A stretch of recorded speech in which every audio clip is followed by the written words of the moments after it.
¿Cómo está, Nicolás? ¿Qué tal? Buen día. Hay varios temas acá, Pedro, que son sumamente importantes, ¿no? Uno de ellos es ¿cuál es el papel de Ecuador en este momento en el circuito de distribución internacional de la droga? Eso yo creo que es un primer tema que es determinante para entender lo que está pasando, ¿no? Eso es muy importante, estimado Nicolás.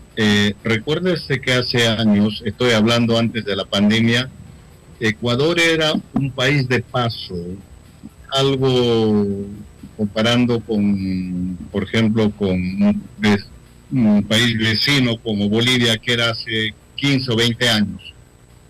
Pero después Ecuador, no siendo productor de coca, se ha convertido en una zona de distribución de droga. Se cree que por Ecuador pasan por lo menos un 40% de toda la producción de droga de Colombia y también algún porcentaje importante también de Perú. Esa es la droga que parte ingresa a los Estados Unidos, pero en gran parte se va hacia Europa. Y en las estadísticas del año que acabamos de fenecer en el 2023, Ecuador figura como el tercer país en el mundo con mayor incautación de droga, 206 toneladas incautadas en el 2023. Eso es importantísimo. Es muy grande, ¿no? La cantidad, porque ni de lejos ellos producen eso. Es decir, eso son, como dicen ¿no? En términos... No, absolutamente no. Ellos no producen pequeñísima cantidad. Es un punto de distribución, es un punto logístico y yo trataba de entenderlo desde la perspectiva de los mexicanos que están agobiados con los gringos y la intervención de la DEA, de los servicios de inteligencia. Entonces nos mudamos a Ecuador y despachamos de Ecuador, ¿no? Esa parece haber sido la solución para el cartel de Nueva Generación de Jalisco, para empezar, ¿no? Estos no son organizaciones las que están generando problemas en Ecuador, son pequeñas bandas que a lo largo de los años han ido igualmente bifurcándose entre sí.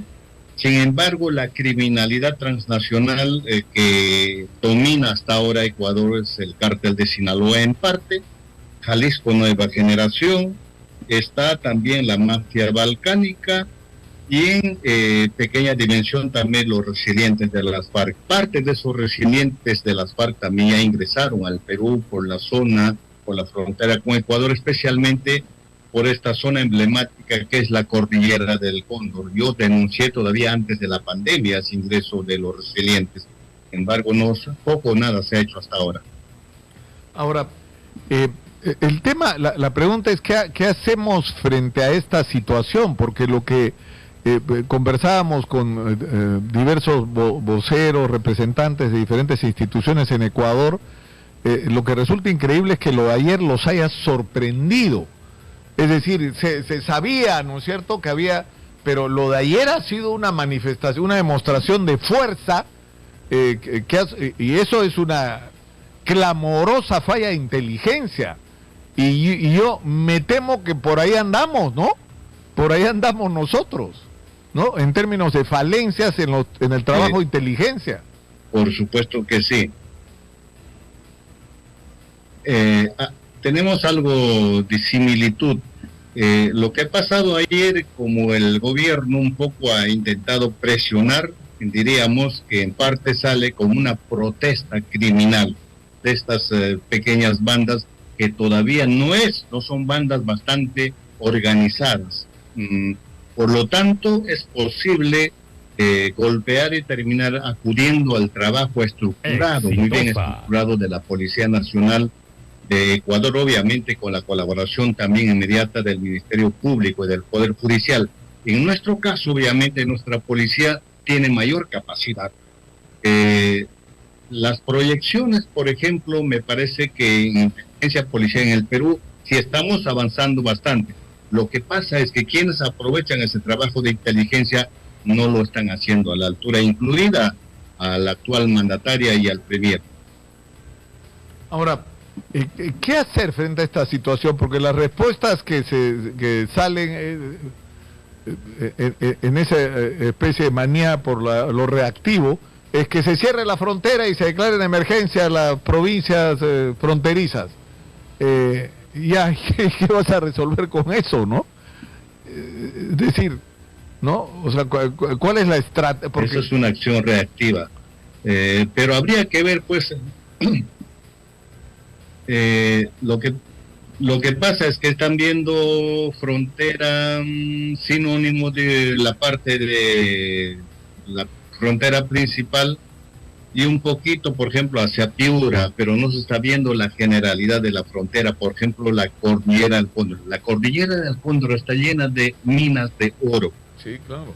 Antes de la pandemia, los resilientes de las FARC con otro grupo criminal de Ecuador ya ingresaron y se enfrentaron a los mineros ilegales peruanos. Ojo, el territorio peruano igualmente ya habían bajado a la cordillera del Cóndor, quemando las maquinarias pesadas de los mineros ilegales peruanos.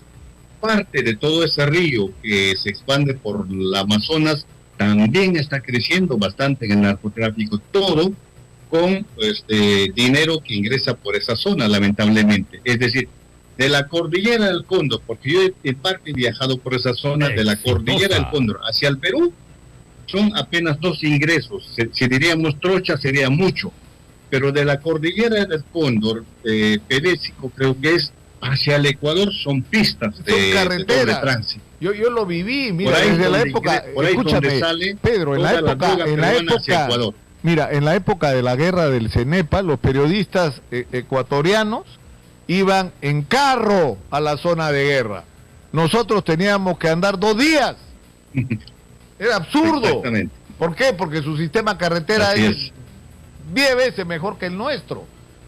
Y acá hemos denunciado también, Pedro, esto que tú acabas de recalcar, que es la cantidad de mineros ilegales ecuatorianos y colombianos que están usurpando territorio peruano en este momento. Es decir, no solamente han invadido el territorio, sino que están sacando ilegalmente oro con los métodos además más salvajes y más destructivos del ambiente, y se están llevando ese oro hacia sus países. Y esto lo están denunciando las comunidades de la zona, incluso gente que se ha visto afectada en el negocio porque eran mineros informales e ilegales peruanos en esa zona, ¿no?